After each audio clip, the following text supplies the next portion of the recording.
mm, en Estados Unidos por opioides y benzodiazepinas en este momento. Entonces, obvio, hay mucho estigma y te dicen de una, vea, tomes este Rivotril. No, yo cómo me voy a tomar eso.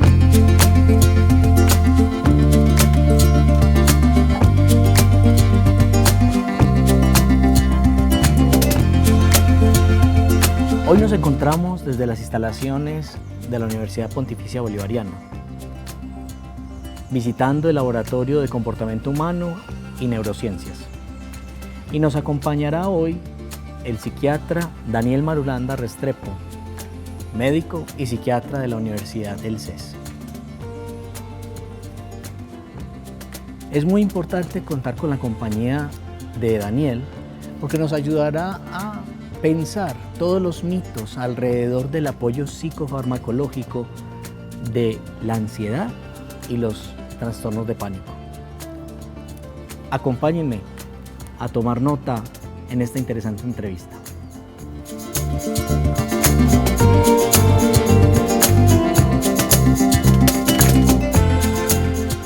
Nos encontramos con Daniel Marulanda Restrepo, médico y psiquiatra de la Universidad CES, un hombre con mucha experiencia, además con el plus de ser maestro yogi, se dice. Muchas gracias por estar con nosotros, Daniel. Es un placer, pues, como contar con vos. Y estamos hablando de la ansiedad, ¿sí? Y la parte psiquiátrica es muy interesante y muy importante. Los psicólogos nos apoyamos mucho en la psicofarmacología de la mano de ustedes, los psiquiatras. ¿Qué es la ansiedad para la psiquiatría? Yo creo que más que para la psiquiatría, quienes estemos trabajando en temas de salud mental, creo que todos nos vamos como muy pegados de la misma onda. Es la respuesta fisiológica que tiene el cuerpo a situaciones que eventualmente pues, podrían llegar a ser peligrosas. Entonces, la respuesta fisiológica al miedo, esa es la ansiedad. ¿Y cómo es esa respuesta fisiológica? Es una respuesta que activa la mente, que activa el cuerpo y que te predispone pues como a poder reaccionar a una situación que eventualmente puede ser potencialmente peligrosa para ti. Entonces, yo diría, sí, como en términos generales, que esa es la ansiedad. Y la ansiedad funciona, o sea, todos tenemos una ansiedad normal. Claro, sí, hay una ansiedad pues que es adaptativa, que si no sintiéramos esa ansiedad adaptativa, pues básicamente estuviéramos, no sé, intentando tirarnos de este cuarto piso para ver cómo se siente volar, o no cruzaríamos pues, mirando al lado y lado de la calle, sino que simplemente seguiríamos ahí chequeando a ver cómo, pues, que no pasa nada, ¿sí? Pero la ansiedad nos prende esas alarmas y va un carro por acá y entonces suena un pito por allá y uy, venga que es que de pronto esto puede llegar a ser peligroso para mí, igual que si voy caminando en el centro de una ciudad a las 4 de la mañana, ¿cierto?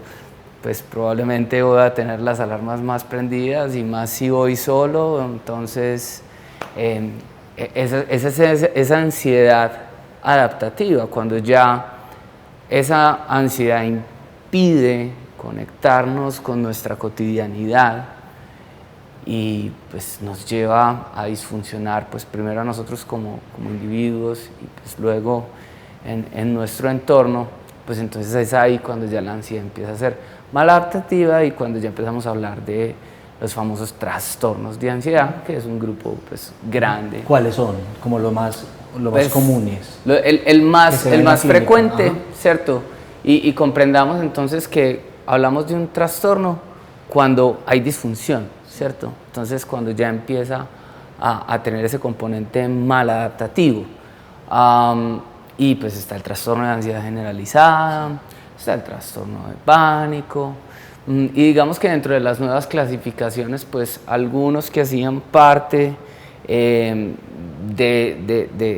este espectro salieron y quedaron ahí al ladito, de alguna forma. Entonces, pues, están todas las fobias, está el trastorno de estrés postraumático, El trastorno obsesivo compulsivo hizo parte de los trastornos de ansiedad hasta el DSM-4, pero más como por el efecto pues, fisiológico que terminaba pues, desencadenando el tema de la obsesión, que pues finalmente era una expresión de ansiedad. ¿Cuál sería como la diferencia entre el trastorno de ansiedad generalizado y el trastorno de pánico?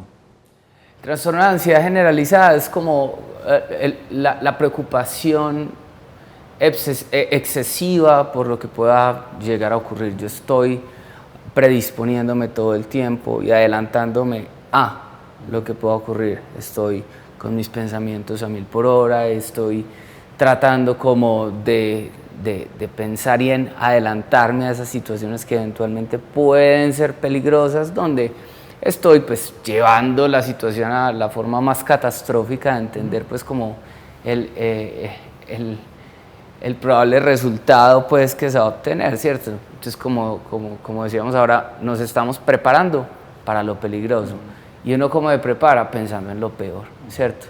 Entonces, no sé, me gasté más plata de la que podía en el mercado y soy una persona que tiene un trastorno de ansiedad generalizada, entonces me empiezo a preocupar en exceso por la situación y entonces ¿qué voy a hacer el próximo mes para el mercado? Y entonces esto va a terminar generando un montón de problemas y afectando mi vida en un futuro y definitivamente voy a terminar viviendo debajo de un puente porque me voy a quebrar, ¿cierto? Entonces es llevar como todo ese pensamiento a la catástrofe y termina siendo como lo más natural, pero la persona que tiene un trastorno de ansiedad generalizada entonces va a llegar allá y pues fuera de eso, en el transcurso de los días, meses o años va a estar experimentando un montón de situaciones que le alteran su capacidad de funcionar como individuo. Entonces no duermo, o duermo mucho, no como,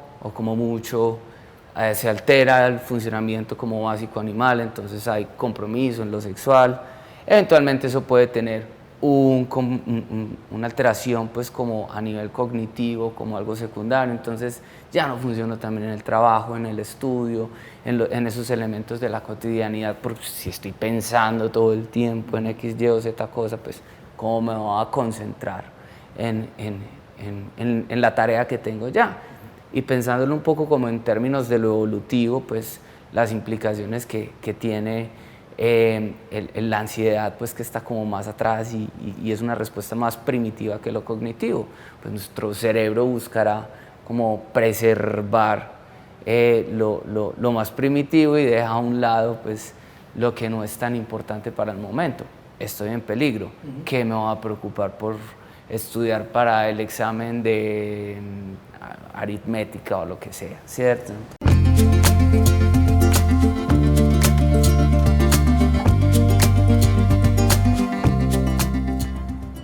Muy bien. ¿Qué nos ha dicho el doctor Marulanda hasta ahora? Dice, la ansiedad es una respuesta fisiológica al miedo. Es una respuesta que activa la mente y activa el cuerpo, que permite reaccionar ante una situación potencialmente peligrosa.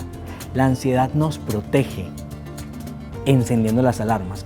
Esta ansiedad es la que se llama ansiedad adaptativa. Pero cuando la ansiedad se convierte en una dificultad, es cuando nos impide la conexión con los demás. Cuando se convierte en algo disfuncional en la vida, y ahí es cuando se le cataloga como trastorno. Sigamos con el psiquiatra Daniel Marulanda en esta interesante entrevista. Tome nota.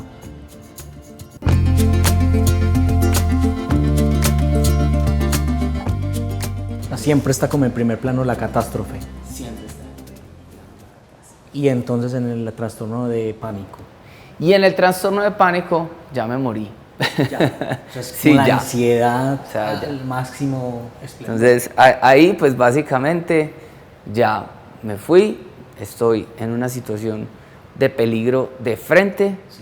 Se acelera, o sea, ya hay una descarga autonómica, ya nuestro sistema nervioso autónomo está disparando a diestra y siniestra y entonces se acelera mi corazón, ¿cierto? Prepara mi cuerpo para tener sangre en los músculos se tensionan a través del temblor, el temblor produce sudoración y estoy caliente y estoy dispuesto para pelear, correr o pues paralizar, ¿no? Porque hay personas que se paralizan pues como frente al miedo, ¿cierto? Mira, hace poco estaba en urgencias y vos sabes que ponen como las cortinitas y hay varios pacientes y yo me chismoseé la paciente que estaba al lado.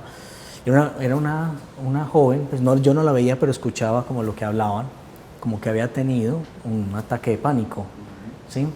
Y el papá pues estaba muy preocupado y estaba pidiendo exámenes extra. ¿Qué se tiene que descartar antes de uno diagnosticar o saber que es un ataque de pánico?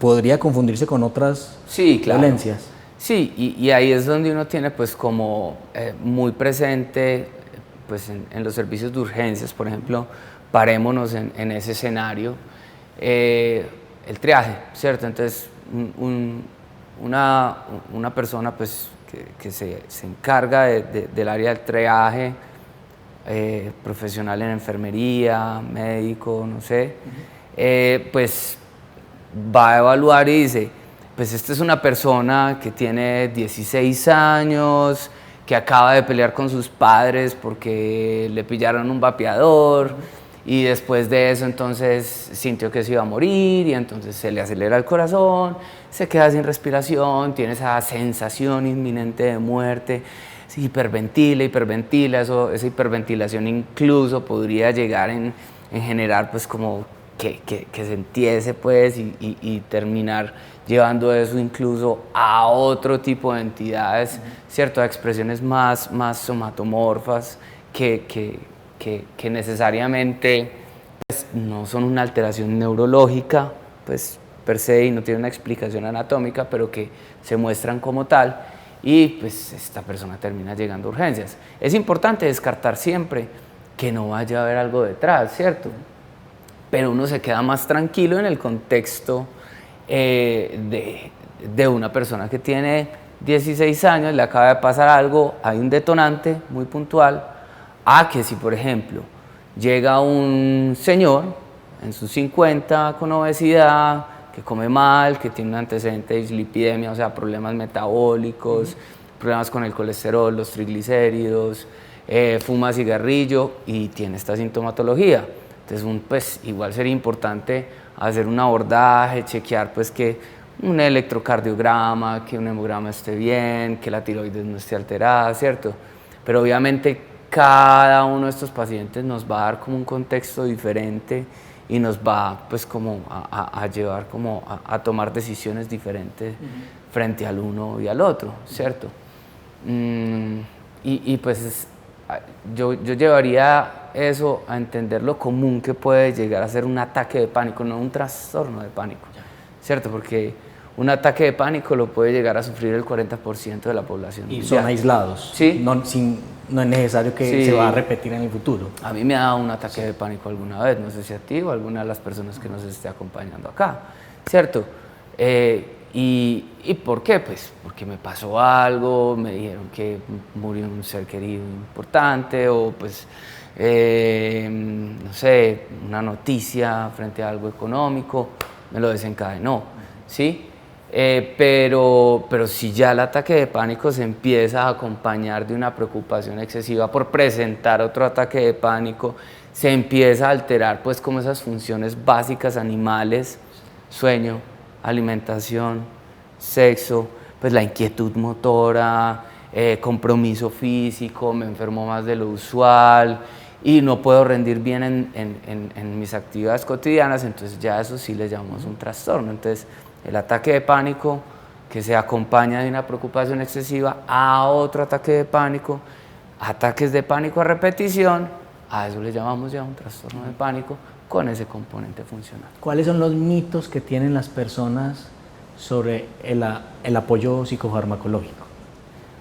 Todos, porque es que la gente pues llega creyendo pues primero que está muriendo, ¿cierto? O sea, el pensamiento más común cuando una persona sufre un ataque de pánico es o voy a morir, o voy a perder el control, tengo una enfermedad tan grave que voy a enloquecerme, ¿cierto? Entonces ya esto pues básicamente puso al traste mi vida, ¿sí?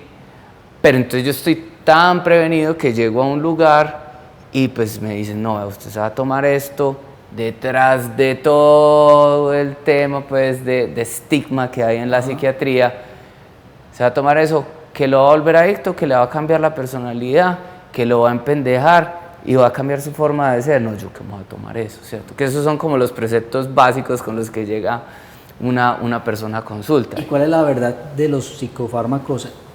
O sea, ¿cuál es la acción real que producen en el cuerpo? Ok, hay que entender que cuando uno tiene un ataque de pánico, lo primero que hay que hacer, y pues digamos que cojamos como lo grande, el ataque de pánico, lo primero que hay que hacer es cortar la sintomatología paniforme, ¿cierto? Entonces, pues hay que cortar eso que es tan duro. Y digamos que hay unos medicamentos que son muy efectivos, que son muy conocidos, que son las benzodiazepinas, ¿cierto?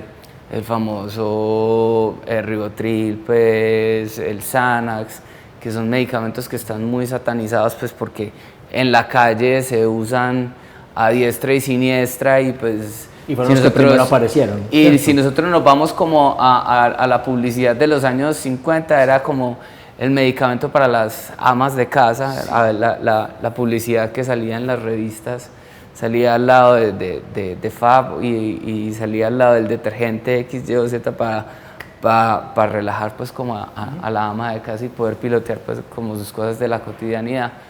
Y de hecho, pues, si nosotros nos vamos a pensar en nuestros abuelos, nuestras abuelas y las personas, pues, como más de antaño,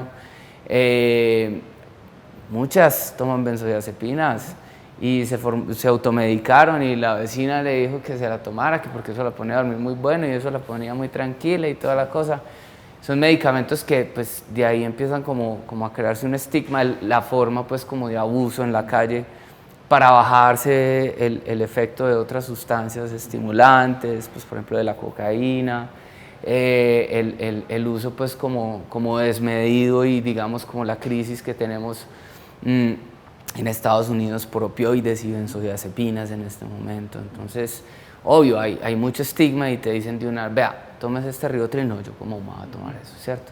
Pero digamos que hay otras estrategias. Yo trato como de evitar la benzodiazepina a no ser de que sea necesaria, pero cuando es necesaria es lo más efectivo. Y en un servicio de urgencias, una benzodiazepina le salva la vida al paciente, ¿cierto? O sea, lo tranquiliza inmediatamente y dice, ah, esto era, ya sé que tengo que ir a tratar este problema, voy a ir a buscar como ayuda frente a esta situación, vamos a conectarnos por ese lado. Y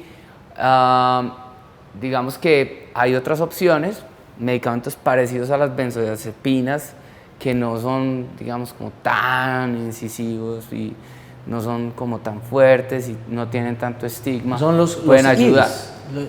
No, entonces esos son los que van a atacar la sintomatología así como de entrada para bajar los niveles de ansiedad en forma importante, ¿cierto? Estarían la pregabalina, es un medicamento que se utiliza. Y digamos que también el CBD está empezando a tener ahí un impacto importante sobre esa regulación pues como de síntomas. Entonces, es que medicamentos que ayudan como a bajar como el voltaje. Sí. Pero esos medicamentos no van a ayudar a regular todas las vías serotoninérgicas, que son las que principalmente están implicadas en la explicación de la ansiedad, ¿cierto? Entonces, si vamos a hablar de ansiedad, hablamos de serotonina en especial. La serotonina es como ese filtro en ciertas regiones del cerebro. La serotonina es como la gasolina para los filtros, ¿cierto? Que le dice, usted pensamiento pase, usted amígdala actívese, o no, venga, que esto no es tan peligroso, pues, ¿cierto? Esto no es tan grave como crees. Pero entonces, ahí es donde entramos realmente a atacar el problema de raíz con los IRS, los inhibidores de recaptación de serotonina. Hay otras moléculas que también pueden ayudar, esos son los más conocidos, la fluoxetina, el escitalopram, la sertralina, fluvoxamina, paroxetina. Son medicamentos que tienen un excelente impacto sobre la regulación pues como final de esos circuitos, y con estos tratamientos uno busca llevarse al paciente tiempos largos de manejo farmacológico. Con estos otros uno regula el momento de crisis, trata 1, 2, 3 meses, mientras que va haciendo los ajustes necesarios, hace un desmonte de estos y se queda con el antidepresivo. Pero ¿por qué voy a tomar un antidepresivo si yo no tengo depresión ni tengo ansiedad? Porque lo que terminan generando es la modulación de la serotonina, de los receptores de serotonina, y eso termina regulando pues digamos como la reacción a la ansiedad. Entonces pues básicamente estaríamos como generando ese impacto, y cuando hablamos de que una persona tiene un primer episodio, llevamos al paciente 1 año de tratamiento, desde que está completamente asintomática, básicamente desde que se logra el desmonte de todo esto, y solo con el antidepresivo. Y si es un segundo episodio, nos vamos a 2 años. Si es un tercer episodio, hay muchas escuelas que dicen que el tratamiento debe ser de por vida. Entonces, por eso es tan importante, pues lo primero, prevención, tener estrategias pues como de afrontamiento adecuadas, pues hacer profilaxis en términos de salud mental para no tener que llegar a un primer episodio. Y si hay un primer episodio, trátelo, porque es que definitivamente hay un riesgo muy alto de que se presente un segundo y un tercero.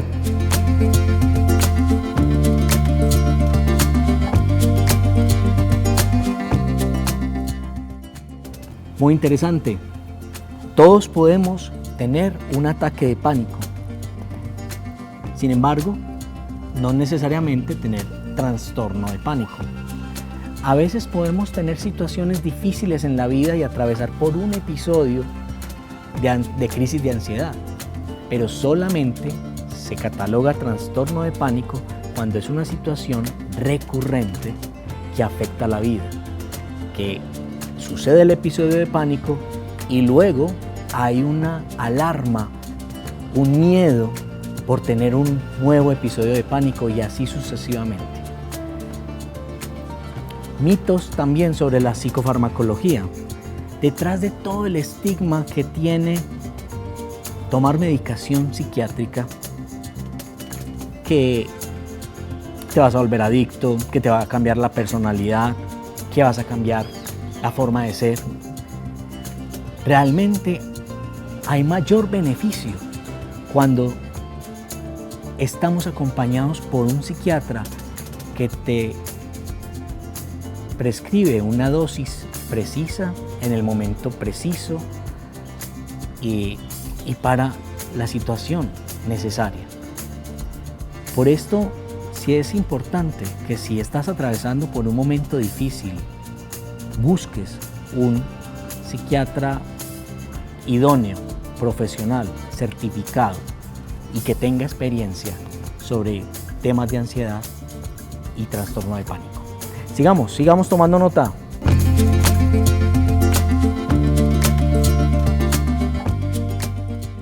Daniel, te voy a pedir un favor muy grande, y es que probablemente hay personas que nos están viendo y que están pasando por un momento difícil con el tema de la ansiedad, ataques de pánico. Me gustaría que miraras a la cámara y les hablaras a ellos. Les dijeras, por aquí podemos tener como una vía de salida. Ok, pues si pensamos en la ansiedad como esa capacidad adaptativa y que nos permite fluir en nuestra cotidianidad y hace parte y no está tan desbordada, pues peguémonos una chequeadita y evaluemos qué tanto está hablando la ansiedad por nosotros, ¿sí? Yo diría como que si la ansiedad es la que gobierna nuestra cotidianidad, pues echémosle un ojito, ¿sí? Y de pronto podemos ir a psicología, ir donde alguien que sepa de temas de salud mental y nos dé ciertas recomendaciones. Pero si esa ansiedad ya está afectando nuestra cotidianidad de una forma pues bastante bárbara y compleja, no duden en consultar porque es que esto es algo que tiene tratamiento, es algo muy fácil de manejar y entre más rápido se coja, más fácil se maneja finalmente. Entonces, sí, sin miedo, digamos que ya la salud mental cada vez deja de estar tan estigmatizada y cada vez logra como ser como parte de esa canasta familiar incluso. Y creo que la pandemia nos puso de frente la necesidad de pensarnos. Entonces, sin miedo, pues porque finalmente estamos hablando del miedo y de la respuesta al miedo. No llevarla como es nos puede enfermar mucho. Ve, Daniel, yo no te puedo dejar ir sin hablar de yoga, ¿cierto? Entonces, digamos que el grupo de intervención, uno podría decir que sería psicoterapia, apoyo psicofarmacológico y yoga, o meditación, o algo. El yoga es una estrategia más, o sea, la farmacología es una estrategia más, la psicoterapia es una estrategia más. Y yo creo que si pensamos en nosotros como individuos desde la integralidad, poder, digamos, tener esa integralidad desde la mente, desde el alma y desde el cuerpo, nos va a permitir fluir de una forma mucho más linda en nuestra cotidianidad, en nuestra vida, ¿cierto? Y digamos que el yoga es una estrategia que nos permite mirarnos de una forma muy integral, desde la alimentación, desde la parte espiritual, desde la conexión, digamos como más armónica con nuestra cotidianidad, desde lo físico, desde la respiración, desde cómo dormimos, desde cómo nos comportamos, incluso pues a nivel postural, ¿cierto? Entonces sí, el yoga es una estrategia, pero hay muchas otras, ¿cierto? Las artes marciales, ¿cuántos deportes no hay? Yo diría que más que la práctica del yoga como tal, es poder estar conectados en armonía con esos tres elementos. Y el yoga nos permite eso, ¿cierto? O sea, la práctica nos permite conectarnos como con esos tres elementos. Y ahí pues como que sumaría como estrategia para regular la ansiedad, la respiración. Eso es algo básico, ¿cierto? O sea, poder ser conscientes de cómo respiramos nos puede evitar muchos ataques de pánico, ¿cierto? Si vemos que nos estamos empezando a acelerar y vemos que estamos como empezando a acelerar nuestro corazón, nuestros pensamientos, seamos como conscientes de nuestra respiración. Y un tipcito, como muy de película, si ya está con el ataque de pánico, bolsita de papel, boca y nariz, que eso va a regular el ataque de pánico mientras que llegue a urgencias. Daniel, muchas gracias por la compañía, de verdad. Tenemos que sacar un programa para hablar de yoga. De lo que sea, de yoga, de música, de lo que sea, que bien.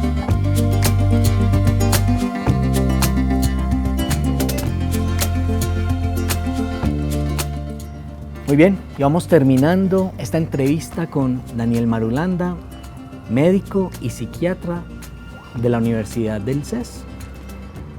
Y nos dice algo muy interesante: el uso de las benzodiazepinas en la atención de urgencias es muy efectivo porque permite calmar al paciente de una manera muy rápida para que el paciente posteriormente se haga cargo de lo que está sucediendo.